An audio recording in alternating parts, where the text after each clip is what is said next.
Assalamualaikum warahmatullahi wabarakatuh.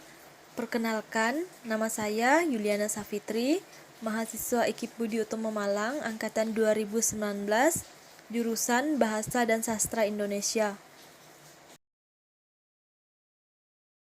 Baiklah, pada kesempatan kali ini, saya akan memaparkan atau menjelaskan materi tentang jurnal ilmiah. Definisi jurnal ilmiah.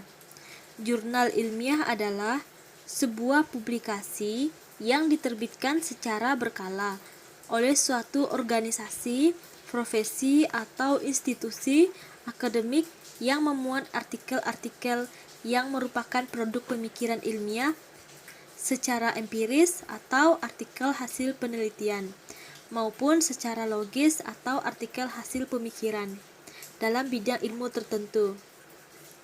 Jurnal ilmiah dapat didefinisikan sebagai bentuk publikasi ilmiah berkala yang memuat hasil kegiatan bidang keilmuan tertentu, baik berupa hasil pengamatan, empirik, maupun kajian konseptual, yang bersifat penemuan baru maupun koreksi, pengembangan, dan penguatan terhadap paradigma, konsep, prinsip, hukum, dan teori yang sudah ada.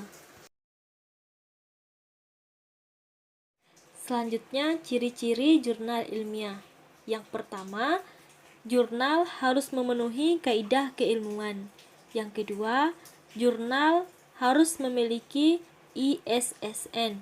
Yang ketiga, jurnal ditunjukkan untuk masyarakat ilmiah. Yang keempat, jurnal diterbitkan oleh lembaga yang mumpuni. Yang kelima, memuat karya ilmiah dari penulis yang berasal minimal 2 institusi yang berbeda.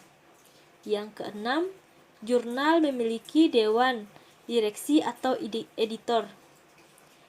Yang ketujuh, jurnal harus terindeks DOAJ. Yang kedelapan, jurnal harus memiliki terbitan versi online. Yang kesembilan, dikelola secara profesional. Selanjutnya, jurnal bertujuan menampung hasil penelitian dalam disiplin ilmu tertentu.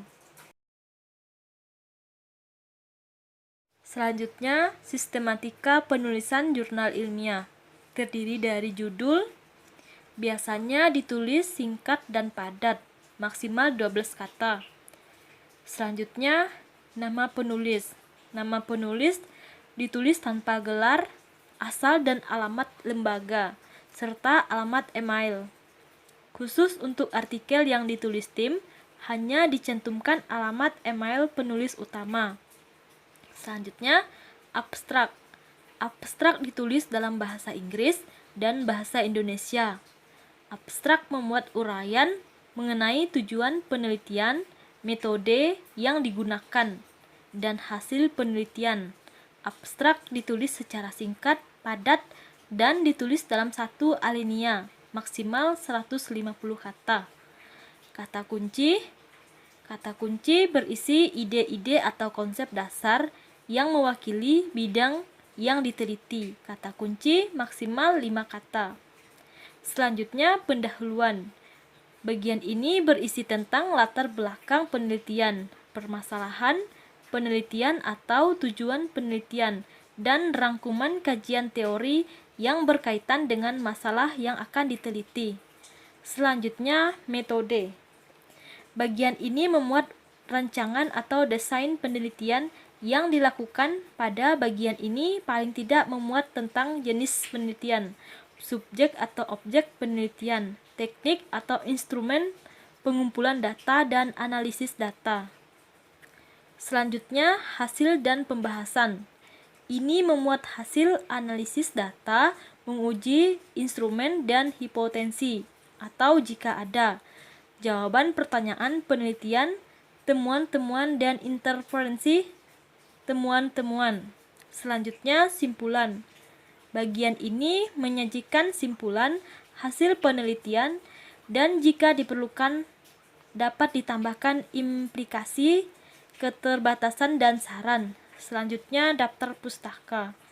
Bagian ini memuat sumber-sumber yang diacu dalam penulisan artikel. Hanya sumber-sumber yang dimuatkan dalam daftar pustaka. Selanjutnya, contoh jurnal ilmiah. Contoh jurnal ilmiah misalnya terdiri dari judul, abstrak, pembahasan, dan hasil. Selanjutnya, definisi autobiografi. Pengertian autobiografi menurut KBBI, Kamus Besar Bahasa Indonesia adalah riwayat hidup pribadi yang ditulis sendiri, meliputi pendidikan tokoh atau formal dan non-formal. Selanjutnya, narasi perjalanan kehidupan seorang tokoh dan upaya keras seorang tokoh dalam mencapai tujuan hidup. Selanjutnya, mendeskripsi kegiatan dan prestasi-prestasi tokoh yang fenomenal dan monumental. Selanjutnya, mengekspresi gagasan, perasaan, dan pandangan hidup tokoh. Selanjutnya, hal-hal yang biasa diteladani dari tokoh tersebut. Selanjutnya, ciri-ciri autobiografi. Ciri-ciri autobiografi di sini ada 4. Yang pertama, suatu autobiografi merupakan suatu perjalanan hidup seseorang yang ditulis oleh tokoh itu sendiri atau dengan bantuan penulis lain yang ditulis menurut pandangan dan ingatan tokoh itu sendiri. Yang kedua, autobiografi seringkali berisi informasi tentang masa kehidupan tokoh itu sendiri dari yang sulit sampai mencapai keberhasilan. Yang ketiga, autobiografi juga biasanya menampilkan informasi yang sifatnya positif saja. Bahkan, biasa ditulis dalam rangka pencitraan seorang tokoh politik. Yang keempat, autobiografi seringkali ditulis supaya masyarakat lebih kenal dan tahu tentang apa yang telah dilakukan selama ia hidup, menjadikannya dapat mengambil hikmah dan perjalanan yang berharga yang ada di dalamnya. Selanjutnya, sistematika penulisan autobiografi. Yang pertama, buatlah garis besar dari cerita yang ingin Anda tulis. Yang kedua, kemukakanlah pengalaman Anda dalam konteks pelajaran. Yang ketiga, buatlah gambaran saat Anda menulis. Buatlah kata-kata yang Anda tulis menjadi semacam potret. Tutuplah mata Anda atau jika memang membutuhkan. Dan bayangkan sebuah peristiwa masa lalu Anda. Benar-benar memberikan imajinasi mental. Yang keempat, tulislah seolah-olah hidup Anda tergantung pada tulisan Anda. Yang kelima, dan ini yang paling penting, duduk dan jawablah pertanyaan-pertanyaan yang saya berikan. Dijawab sejujur mungkin. Ungkapkanlah sedetail-detailnya dan isi cerita Anda itu dengan bahasa dan kata-kata Anda sendiri. Sekian pemaparan video materi dari saya. Jika ada yang ingin dipertanyakan, saya persilakan. Wassalamualaikum warahmatullahi wabarakatuh.